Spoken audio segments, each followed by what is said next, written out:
All right, everybody. Episode number 38. Today is Saturday, the 16th of November. Man, this year's flying past.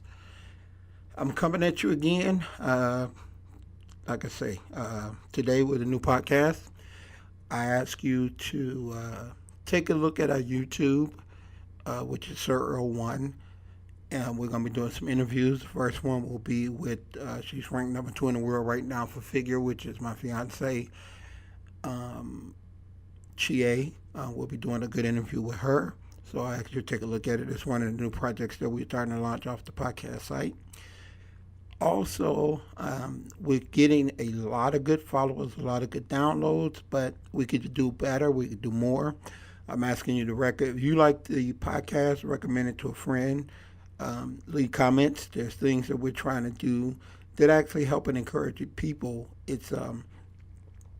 I feel I've been given a gift beyond just helping people from a physical standpoint. We're pretty good at what we do as trainers because we help people change their lives. We work on a mental approach also, and that's the purpose of the podcast, is to come on with quality things that can help people, mentally get ahead. And we live in a society that I look around and it's just not uh, the same strong society as when most of us, I'm 54, most of us grew up.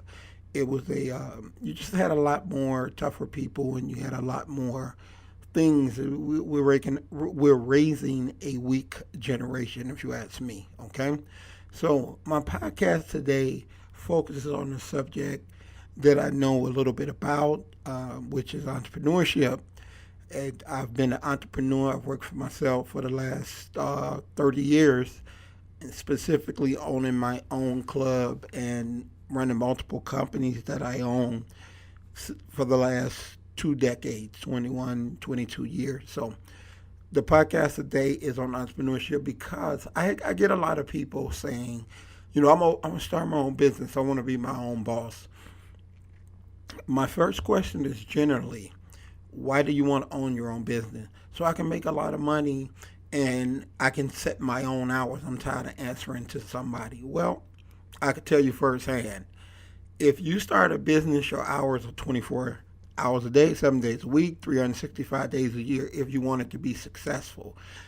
And money, forget about it. You're not going to see that for a very long time. I've never made as much money in my pocket as a trainer as I did as a mechanic. And you don't do it for those reasons. You do it because you feel you can make a difference in people's lives. You do it because you love it. You do it because you have a passion for it. If you don't work hard at the job that you have, you are definitely not cut out to be your own boss because it is definitely hard work. And I don't say these things to discourage people. I tell them the truth. There's a phrase that Mike Tyson once said when he was one of the greatest boxers in the world, and that is everyone has a plan until they get punched in the face. And everybody believes that entrepreneurship is easy and owning your own business is easy until you get punched in the face, and you will get punched in the face. 90% of the businesses go under. That's 9 out of 10 go under in the first 2 to 3 years, and that's if they make it that long. So, you look at something, you take all your money, all your savings, and borrowing and everything else, and the expectancy that you had, it doesn't live up to it, which can kill self-esteem and it can really take a toll on you mentally because it's failure, or you look at it as failure. Um, I am a firm believer that once you quit, you learn to quit, especially at a business or anything, you'll always quit because it's always an option. There's a saying that if you do anything with a plan B, which is plan B is labeled as a failure plan. And if you have a plan B, you'll always use it. When I got involved in this industry, I never had a plan B. I said, this is what I'm going to do for the rest of my life. And you're talking about things in the last 20 years since I've been in business. The dedication that I have to my business has led to divorce, bankruptcy, ruined relationships, where you don't associate with friends and family. and things like that. Because when I decided to be my own boss, I'm all in. There is no plan B. There is no back out plan. I'm in this for the long haul. And I can tell you in all honesty, I've had people, the 20 years that I've been in business, that I can remember off the top of my head, I've had no less than 15 people come to me for advice about opening up the same thing that I do every day. Out of that 15, maybe one is still in business. So you had 14 that just couldn't make it. And, these people had money, these people had connections, these people were smart, they had college degrees. All that means nothing when you own a business. It's all about hard work and sacrifice and learning and staying ahead of the curve. When I opened up my studio, the trend at that time were big gyms and big gyms and corporate gyms and things like that. Personal training was so low on the radar that when I went to open it, people thought I was crazy, but I felt that's what the future held. And even now, we're doing things within this company, but this podcast being one of them, of where we feel the future is going, and we want to be prepared for it. So you see a lot of people now, they open up studios, and you see them, they've been in business 5 years, 6 years. Well, 21 years ago, you were probably picking your nose somewhere when I was opening up a business, because I felt it would get there. And in 21 years, now personal training is probably one of the most popular things there are, but we're going through a huge saturation of everybody and their mama believing that they could be a trainer. It's, I like to work out, so I should be a trainer. Well, I like to eat apple pie, but that doesn't mean I should open up a bakery. It's two different things. It's something that you have to be cut out for. And their skills way beyond. When I opened up my studio, and this is lessons to anybody that opens up anything, what you love to do in your business, okay, no matter what it is, it becomes the last thing that you get a chance to do, okay? Everybody gets paid first except you, okay? If there's something left over, which the first 5, 6, 7 years, I put an emphasis on if something is left over. We had a business, and we had a bigger studio, and we maybe had 15, 20 employees. Everybody got paid. The person that swept the floor would get paid before I could take a dime. And we would leave out and wondering how we were going to eat. I've been in situations where my lights have been turned off, my gas has been turned off, my house was in foreclosure, I filed bankruptcy. All of these things because I have this dream. And through all those things, I stuck with this dream. So most people that say they want to be an entrepreneur, they have a shut-off limit. Okay, you work a job and you get used to, as long as I show up, I'm going to get a check. Well, at this business, you could show up at any business, be an entrepreneur. You could show up and be at work all day. You could think about it all night. You can wake up and go back and do it again, and you're not guaranteed a dime.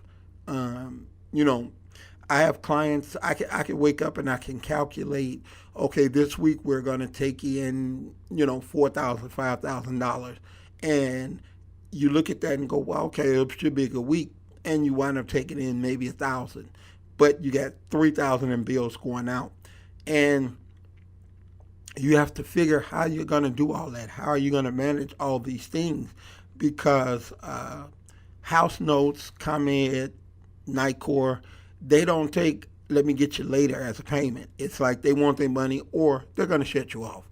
And you'll find that in businesses, in owning, you actually own a true business, not, something online. I guess that's the newest thing, but I actually own a business in a facility. You can't make arrangements. Like I could call and say, okay, my phone bill is high. Let me, pay you every other week. At home, they'll say that's fine. In a business, they say it doesn't matter. No, there are no arrangements. We want all our money or else. So these are things that people just don't consider or take into account.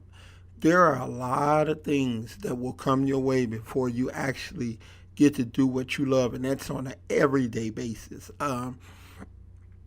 just the other day, I mean, we were having a very slow time. I just got out the hospital, and I get a fire inspection, and they say, okay, well, you got to go get your fire extinguishers recertified. They got to get certified every year, and so I take them to a place that recertifies them because it's cold. If you don't, the village will shut you down. So I take them there. That's $150 that I didn't count on, and we were not taking in any money, but I had to pay them.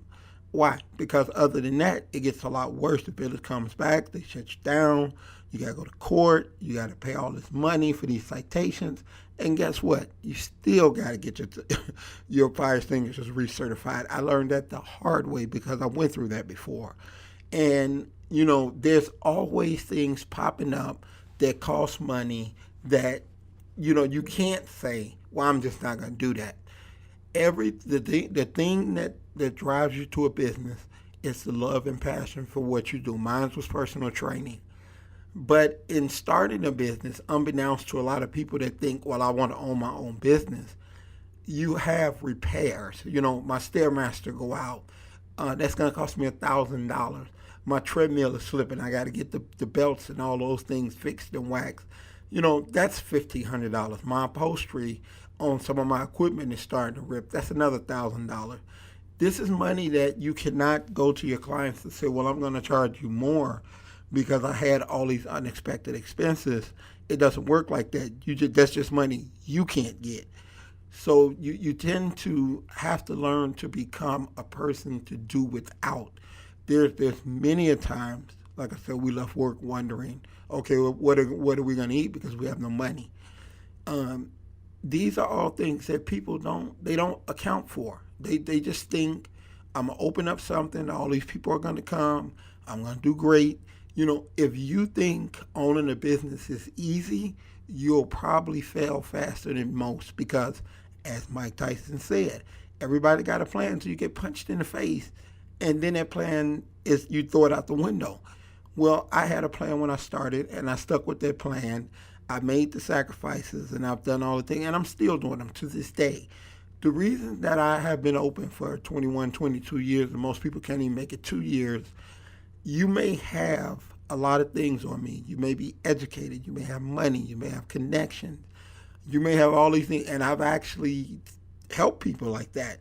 But you won't outwork me. I will not quit. I will never quit. I will stay with this thing until it works. And a lot of people are not willing to do that. They're not willing to make the sacrifice. They love going out. They love buying a new Jordans. They love getting a new sound system for their car and new wheels. All of those things I have punted. I have sacrificed. I have not done anything significant for myself in a very long time.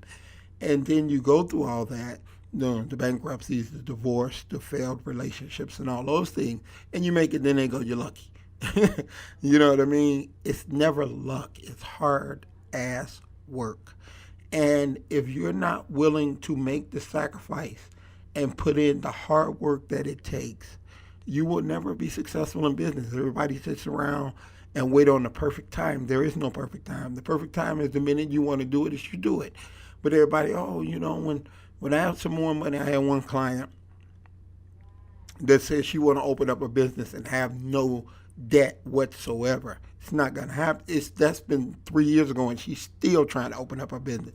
Why? Because that day that you're waiting on is never going to come. But you constantly think that that's what it's going to take. I had a guy that talked to me about opening up a business and said, I'm talking to all the right people so I can make sure that it doesn't fail. Still going to fail because those people can't take that punch for you. They can only give you advice. They can't take that blow. I've had some of the greatest people in this industry advise me, but yet when the pink slips come and eviction notices come, you can't go to them. They're not going to pay that for you. You've got to figure out how you are going to make it. And this is the reason that so many people, 9 out of 10 businesses, fail within the first 2 to 3 years. They're not willing to look at the hardships that come along with the decision that you made to be your own boss. It ain't all it's cracked up to be. Am I trying to talk you out of being an entrepreneur? No. I am. I love what I do. I love the ups and I love the downs. It's what I do, and I love it every day that I wake up. But what I am saying is, one, learn to never quit. Two, understand the path that you're taking is not going to be an easy path. It's going to require a lot of hard work, sacrifice, and discipline. And if you don't have it, and the people that you think are going to support you don't have it, then you're not going to make it. It's just that simple. If you're waiting for the perfect time, there is no perfect time. So that's my message for today. This is Sir Earl, signing out and saying, keep the faith, stay positive. There's nothing wrong with going out and getting a job. But even at the job, give it your all, give it everything you've got. And, don't just jump into a business because you think it's the cool thing to do.